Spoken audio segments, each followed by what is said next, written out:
நிலா வந்து என்ன பண்ணுறாங்க, லேப்டாப்பை வேலை பார்த்துட்ருக்காங்க. அப்போ வந்து சோழன் வந்து குழஞ்சு குழஞ்சு நிற்கிறாரு. அதை பார்த்து நிலா வந்து உங்களுக்கு என்ன வேணும் இப்போ, எதுக்கு வந்து இங்கே நிற்கிறீங்க அப்படின்னு சொல்லிட்டு கேட்குறாங்க. உங்ககிட்ட கொஞ்சம் பேசணுங்க அப்படின்னாங்க. என்கிட்ட என்ன பேசணும் நீங்கள், உங்ககிட்ட பேசுறதுக்கு எனக்கு விருப்பமே இல்லை, ப்ளீஸுங்க. பல்லவங்கிட்டலாம் எப்படி சிரிச்சு சிரிச்சு பேசுகிறீங்க, என்கிட்ட ஒரு 5 நிமிஷம் கூட பேசக்கூடாதா அப்படின்னோடனே, உங்ககிட்ட நான் ஏன் பேசணும், அதுதான் உங்களுக்கு பேசுறதுக்கு நிறைய ஆளுங்க இருக்காங்களே, அதுக்கப்புறம் உங்ககிட்ட நான் ஏன் பேசணும் அப்படின்றாங்க. ப்ளீஸுங்க, நான் சொல்கிறத கொஞ்சம் கேளுங்கங்க. நான் ஏதோ தப்பு பண்ணிட்டேன், நான் வேணும்னு பண்ணலங்க, சும்மா சாதாரணமாக பேச போய், அதுதான் சொல்கிறேனே, உங்களுக்கு தான் எல்லாம் கடலை போட எக்கச்சக்க பெண்கள் வராங்க, ஒரு நாளைக்கு 4-5 பேர் வண்டியில் ஏறுறாங்க, அவங்ககிட்ட நீங்கள் நல்லா பேசுகிறீங்க, அப்புறம் நான் பேசலைன்னா என்ன இருக்குது, எனக்கு அப்படிலாம் கடலை போட தெரியாதுப்பா அப்படின்றாங்க. ப்ளீஸுங்க ப்ளீஸுங்க, ரொம்ப ஓட்டாதீங்க, என்னால் முடியலங்க, எனக்கு ரொம்ப அசிங்கமாக போச்சுங்க, இப்போ என்ன பண்ணுன்றீங்க, என்ன பேசணும் உங்ககிட்ட அப்படின்னோடனே, ப்ளீஸுங்க நான் சாரி சொல்கிறேன், அதை நீங்கள் ஏற்றுக்க முடியுமா அப்படின்னோடனே, முதல்ல சாரி சொல்லலை, அதுக்கப்புறம் ஏற்றுக்கலாம் வேணாலும் முடிவு பண்ணணும், ஆனால் சாரி சொல்லாமல் நீங்கள் பாட்டு பேசிகிட்டு இருக்கீங்க அப்படின்றாங்க. சாரிங்க இப்போ சொல்லிடுறேங்க, எங்க சாரிங்க அப்படின்னோடனே, உங்கள் சாரியெல்லாம் நான் அக்செப்ட் பண்ண முடியாது அப்படின்றாங்க. என்னங்க நீங்கள் இப்படி சொல்கிறீங்க, நான் வேறு எப்படி சொல்கிறது, அதெல்லாம் ஏற்றுக்க முடியாது சொல்லிட்டேன்ல, முதல்ல இங்கேருந்து கிளம்புங்க அப்படின்றாங்க. இங்கே பாருங்க நிலா, நான் தெரியாமல் பண்ணிட்டேன், தெரியாமல் பண்ணிட்டீங்களா, நீங்கள் தெரியாமல் பண்ணீங்க, சரி நான் தெரிஞ்சு தான் பண்ணேன், ஆனால் நான் வேணும்னு தப்பான இன்டென்ஷனோடு பண்ணல நிலா, சும்மா சாதாரணமாக பேச போய் அது அந்தளவு ஆயிடுச்சு, நீங்கள்லாம் திருந்தவே மாட்டீங்க, இப்படி தான் எல்லா பொண்ணுங்ககிட்ட போய் கடலை போடுறது, கடைசியில் நான் வேணும்னு பண்ணல சும்மா பண்ணேன் அப்படி சொல்கிறது. அதே மாதிரி தானே வந்து காயத்ரியோட விஷயத்துலையும் பண்ணீங்க, காயத்ரி கிட்ட பேசி இவ்வளோ பிரச்சனை ஆகி கூட நீங்கள் திருந்தலைன்னா அப்புறம் நான் என்ன சொல்கிறது, உங்களெல்லாம் நீங்கள்லாம் எப்போவுமே திருந்த மாட்டீங்க, உங்ககிட்ட பேசுறதுலாம் சரியான வேஸ்ட் அப்படின்னு சொல்லிட்டு போக பார்க்குறீங்களா. ஒரு நிமிஷம் என்னங்க வேணும் உங்களுக்கு, ப்ளீஸுங்க ஒரே ஒரு நிமிஷம், ஒரே ஒரு சான்ஸ் மட்டும் கொடுங்கங்க.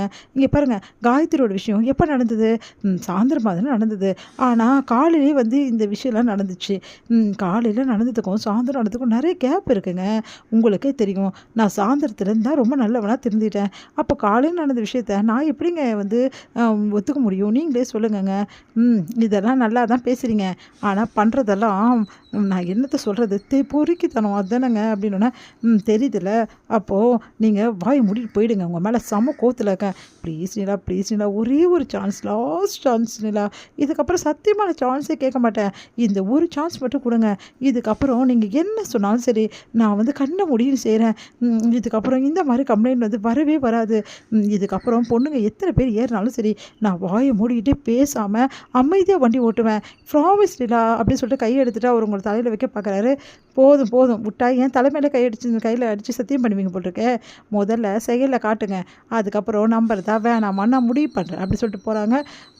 என்ன இவ நம்புறேன்றாளா நம்ப மாட்டேன்றாளா ஒன்றுமே புரியலையே.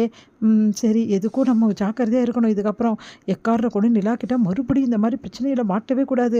இப்போ நிலா அமைதியாக போயிட்டா, அதுக்கப்புறமா பெரிய பிரச்சனை பண்ணுவா, அதனால ரொம்ப கவனமாக இரு சோடா, உனக்கும் நிலாக்கும் உள்ள கேஃபை வந்து அதிகமாகிட்டே இருக்கேடா, நீ எப்படா நிலா கூட சேர போகிற, எங்கன்னா சத்தம், ஒன்றும் இல்லைங்க அப்படின்னு சொல்லிட்டு போகிறாங்க.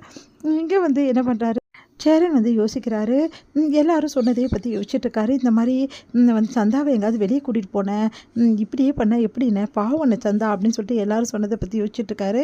உடனே வந்து இப்படி நான் கூப்பிட்றது வந்து அனீஷ் தான் நினச்சிக்கிட்டா என்ன பண்ணுறது, ஒன்றும் புரியலையே அப்படின்னு சொல்லிட்டு வந்து யோசனை பண்ணிகிட்டே வந்து வேலைக்கு வராரு. அதை பார்த்து அனீஷ், என்னென்ன இன்றைக்கி வேலை எதுவும் இல்லையேண்ணே, அப்புறம் வேலைக்கு வந்திருக்கீங்க, தெரியும், அது வந்து ஒரு விஷயமா, என்ன விஷயம்ண்ணே, இல்லை அது வந்து என்னென்ன சொல்லுங்கண்ணே என்ன விஷயம் அப்படின்றாங்க. இல்லை சந்தாவை சும்மா கொஞ்சம் தூரம் வந்து கூட்டிகிட்டு போயிட்டு வந்துட்டுமா, ரொம்ப தூரம் இல்லை, சும்மா கடைக்கு மட்டும்தான், என்னென்ன நீங்கள் இதெல்லாமா என்கிட்ட பர்மிஷன் கேட்கணும், அதெல்லாம் ஒன்றும் தேவையில்லை, நீங்கள் சந்தாவை கூட்டிகிட்டு கடைக்கு போயிட்டு என்ன வேணாலும் வாங்கி கொடுங்க, ஜாலியாக சுற்றிட்டு வாங்க, உங்களை நம்பி சந்தாவை நான் அனுப்ப மாட்டேனா, நீங்கள் எப்படா இதெல்லாம் கேட்க போகிறீங்க, எப்போ வந்து சந்தா வெளியே கூட்டிகிட்டு போகிறீங்க அப்படின்னு சொல்லிட்டு நானே வந்து யோசனை பண்ணிட்டு இருந்தேன். அதே மாதிரி சந்தாவும் இதுக்காக ரொம்ப ஆர்வமாக இருக்கா, இதை சொன்னால் சந்தா ரொம்ப சந்தோஷப்படுவா அப்படின்னு ஒன்று நிம்மதி அடைகிறார் நம்ம சேரன்.